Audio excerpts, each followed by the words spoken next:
Greg Casillo, FroKnowsPhoto.com. I'm going to talk about lens selection, focus selection, and also zoom position in today's video and give you an idea of how you should choose them. Number one, the farther you zoom in your videos, I'm sorry, not videos, what am I talking about? The farther you zoom in your photos, the more you're going to compress everything. The longer your lens and also the wider your aperture, it's going to be more compressed, which means that the background is more blown out and you're separated more. You want that separation so that your eye is drawn back into the subject. That's always ideal. Now, when you zoom back out, or if you don't have quite as small of an aperture number or as wide of an aperture at 2.8, say you have a 4 to 5, 6 lens, it's not going to be quite as zoomed in. You're not going to get that really blurry effect. Speaking of blur, there goes a blur. And and so you really want that blurry effect to blow that out, to get rid of all that stuff in the background, to isolate. All right?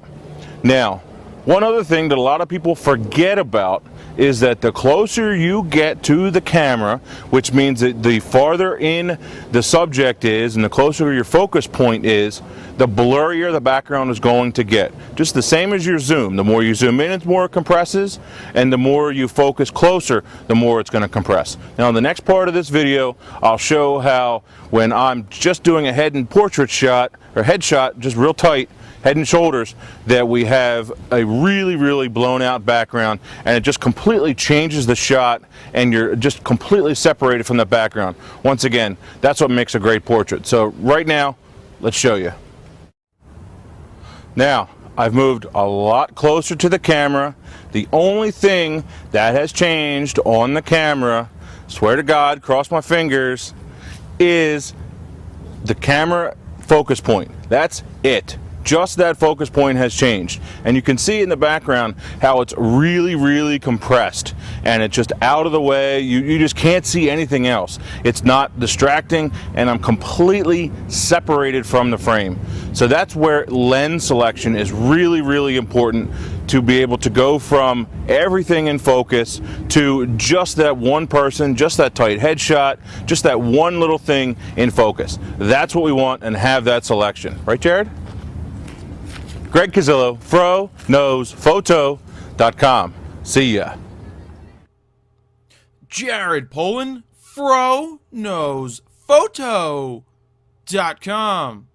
So you just saw Greg in the video talking about compression of the background, lens selection, and how being closer or zoomed in further will then help you compress the background, giving you those images where the subject is separated from the background, making them just pop even more. It's possible to do this with the lower end lenses.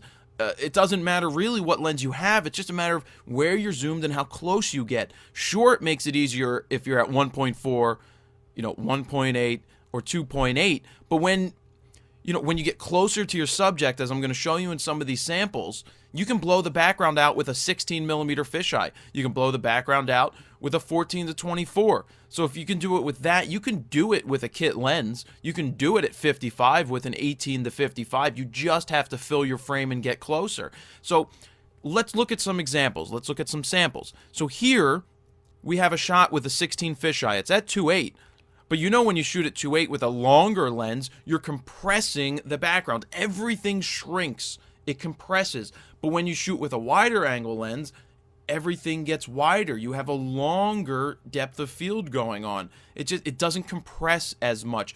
It just looks stronger, or looks straighter and more deep. A teacher in school back in the day used to say, when he would shoot for insurance companies and they would have dents in the door, if they didn't want the dents to look as massive or as big, he'd stand back with a 300 2.8 and it would compress the dent. If he wanted to make it look, accentuate the dent, he would get closer with a wider angle lens, which would then make it less compressed. It would make it look wider, it would make it look like a deeper dent. So there's all different types of effects you can do just by getting closer or changing your focal length or changing your lens. So let's look at the next one. We're at 14mm. 2.8, but look how deep the background is. We're not focused on anything really close to allow us to blow the background out. So in this case, you have a full field of view you're not compressing the background at all. But now let's see what we can do with a 16 fisheye by getting closer. Here I was in a studio with a band, and they were testing out which microphone to use. 1, 2, 3, 4, 5, 6 different microphones. But look, I'm still at 16 millimeters, and all I did was get really close to the subject, and at 2.8, it's blowing the background out. Even with a 16 millimeter lens, which is, if you're further away, going to show almost everything in focus. Even if you're shooting at 2.8, in this case we got closer, which then gives you that compression effect. You're just getting close to your subject. You're separating it from the background.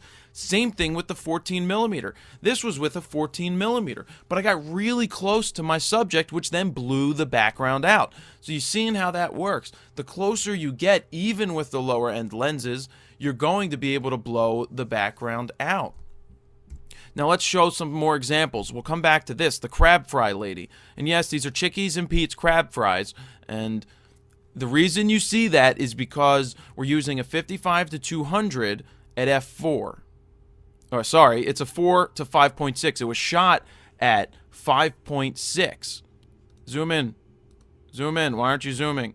There. Now it's zooming. 5.6. So, if this was shot at 2.8, the background would blow out. If we got a little closer with the 55 to 200, and if the frame was filled, meaning you were able to get closer, then the background would still blow out because it was deep enough as you get closer to compress it, even at 5.6. So here is 300 2.8. I'm closer to the subject, and in the last one, I'm sure I'm at 2.8, but I'm closer to the subject, and look at how the background is blown out. It's separated. So focus choice. I am closer to the subject. I am filling the frame more. That's why by filling the frame, you're really separating your background when you get closer to your subject. So let's move through this even closer. We have, this was a 55 shot at 55 with a 55 to 200. It's at f4, but you can see because you're further away, everything is in focus from front to back, not allowing you to separate the subject. Now, if you got closer to this number 11 throwing the ball, and you shot it at 55, even at f4, the background's going to blow out. It's going to compress more because you're getting closer to your subject. So here is an example of now where the aperture affects it. 3.2, and this is at 3. This is also, well, this is at 5.6. But you see the difference? Yes, this is at 300, but this is a 200 on a DX lens, which makes it a 300 when you multiply it by 1.5. But look at how the background is separated. The difference from 3.2 to this one being at 5.6. So again, multiple ways of separating the background or creating depth. Your focus choice, how close you get to your subject, your aperture, they all play a part in this. So let's move through the rest of these pretty quick. So here, butt shot, but this is with a, what lens is it? It's not 17 millimeters. This was shot at 17 millimeters.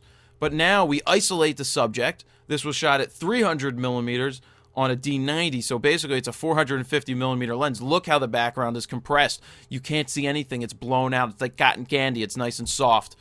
Same thing here. I'm not at 2.8. I'm at 3.5, but the background is really deep and it's really separated. Same thing here, 3.2. I got closer to my subject. See here how it's not as blurry and separated? Well, it's really blurry in the background, but it's not as blurry as this. I got closer to my subject, which is compressing the background even more. And a last couple, 24 millimeter lens. You shouldn't be able to blow the background out at 24, but when you get really, really close to your subject, boom, it's going to blow out. Same thing, 85-1.4, getting closer to my subject is blowing out the background. Now let's run through. Here's a fisheye, 16 millimeters. You can see how the background is focused.